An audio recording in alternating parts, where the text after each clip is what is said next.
bore da, prynhawn da, neu noswaith da. Heddi, dyn ni'n mynd i ddysgu am 2 air newydd.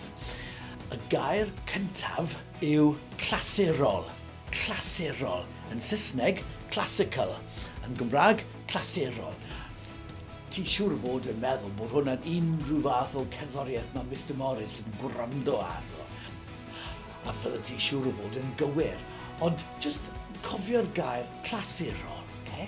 Clasurol. Y gair arall yw Baroque.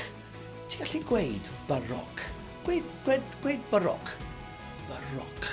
Da iawn, Baroque. Da iawn. Nawr, ti'n gallu ymarfer gweud y gair Baroque. Okay? A byddai nôl mewn munud.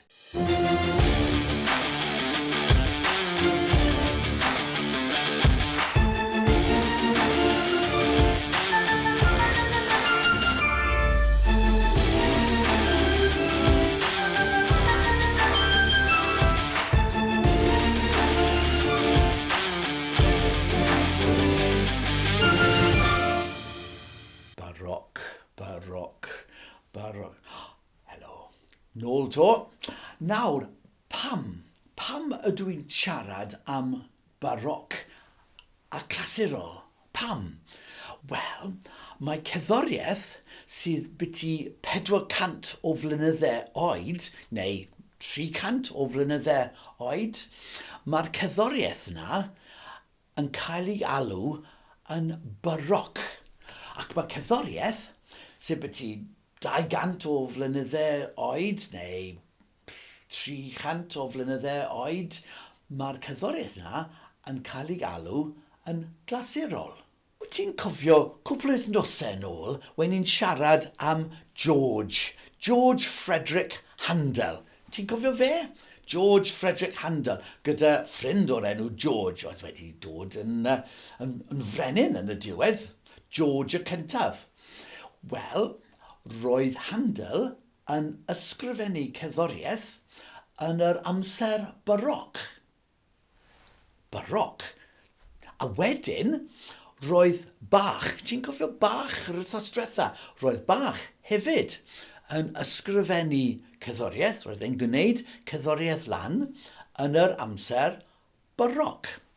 Beth am gwrando ar tipyn bach o'r un Handel? Ti'n cofio Rival of the Queen of Sheba? Just gwrando ar hwn am funud.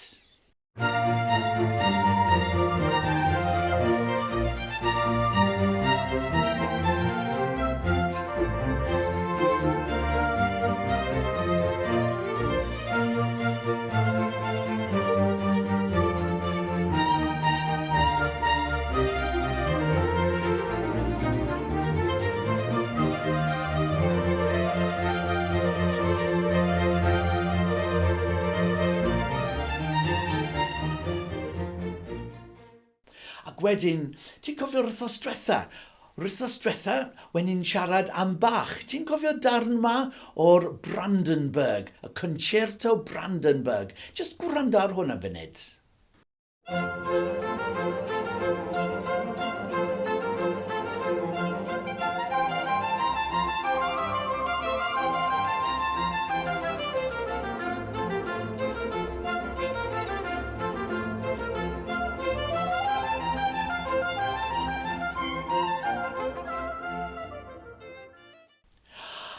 Hefyd, dyma Brandenburg Concerto arall nawr.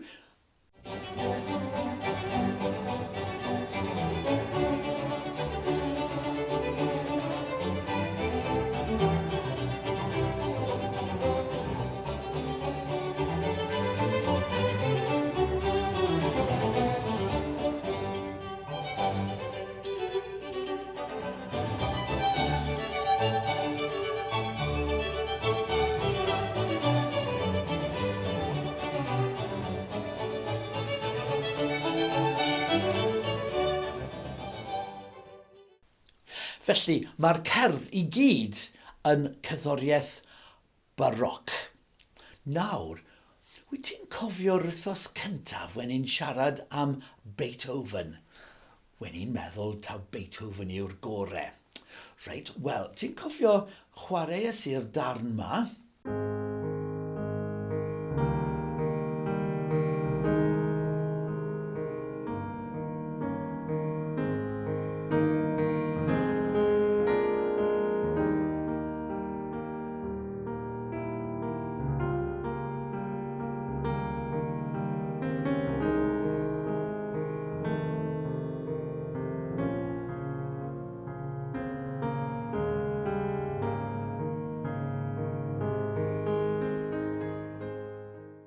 wedyn, chwaraes i darn gan Mozart. Ti'n cofio when i'n siarad y beth i Mozart?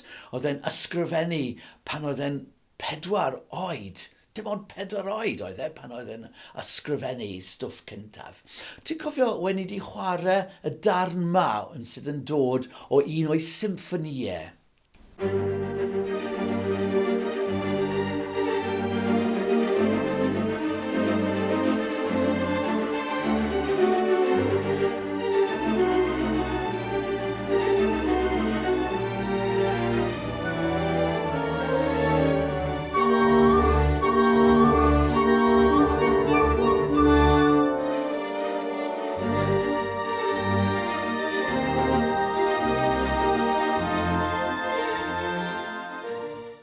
Da iawn. Ac wedyn, lics ni chwarae darn arall gan y boi Haydn. Ti'n cofio, when i'n siarad y beth i Beethoven, oedd Beethoven moyn cael gwersi gyda Mozart, ond yn anffodus, bu farw Mozart yn rhy gynnar. Felly, we rhaid i Beethoven cael gwersi gyda'r Haydn.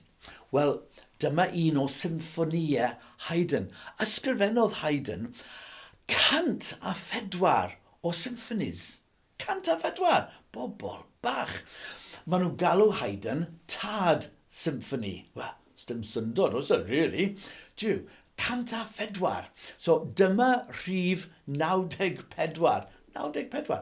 Maen nhw'n galw hwnna y Symphony Surprise. Just gwranda ar hwnna'n funud.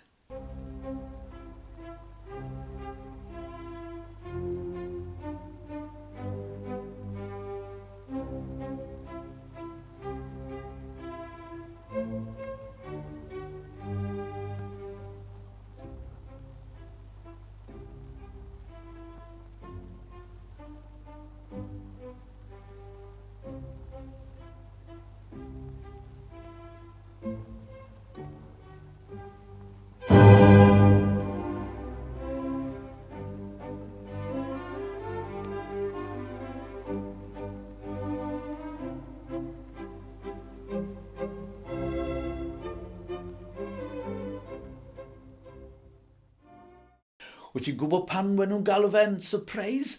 Pan dechreuodd y darn, oedd e'n swnio'n rili tawel, ond oedd e.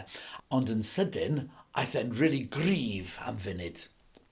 Maen nhw'n gweud weithiau bod pobl yn mynd i cyngherddau yn yr hen dyddiau, a wedyn nhw'n just siarad.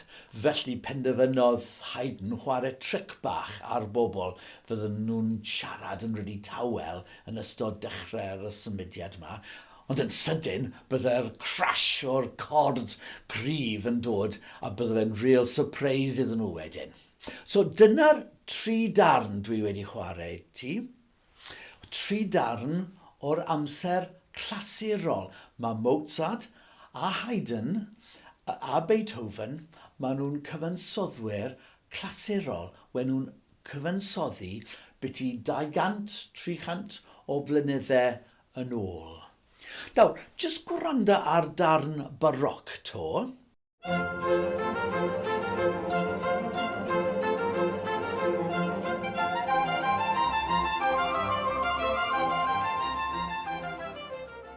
Ac wedyn, y darn Clasurol yma.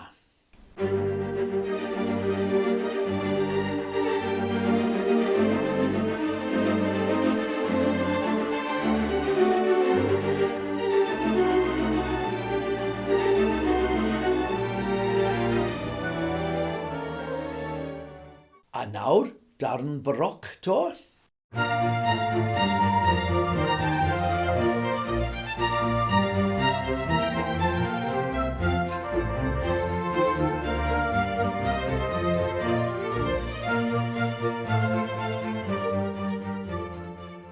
A nawr, darn Clasurol to.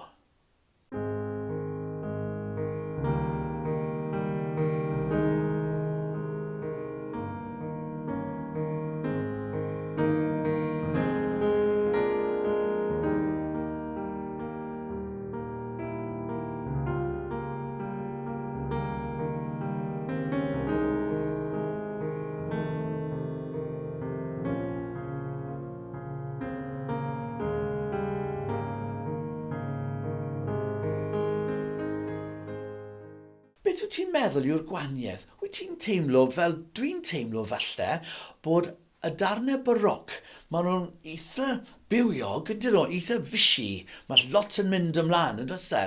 A hefyd, maen nhw'n eitha gymleth, falle, a ti'n gallu dawnsio iddyn nhw. Beth am y pethau clasurol? Wyt ti'n teimlo falle bod nhw'n mwy, efallai tym bach mwy syml? Dyn nhw ddim yn mwy araf efallai, ond bod nhw'n mwy syml. Mae alaw syml na. Wel, na fe, Baroque a Clasurol. Dyna'r dau air lycsen i ti gofio, os ydy'n bosib, Baroque, Clasurol. A diolch am watcho hwn, a dwi'n edrych ymlaen cyn hir at dy weld i wyneb wrth wyneb yn yr ysgol. Gobeithio bod ti'n enjoyo hanner tymor, a welai ti cyn hir.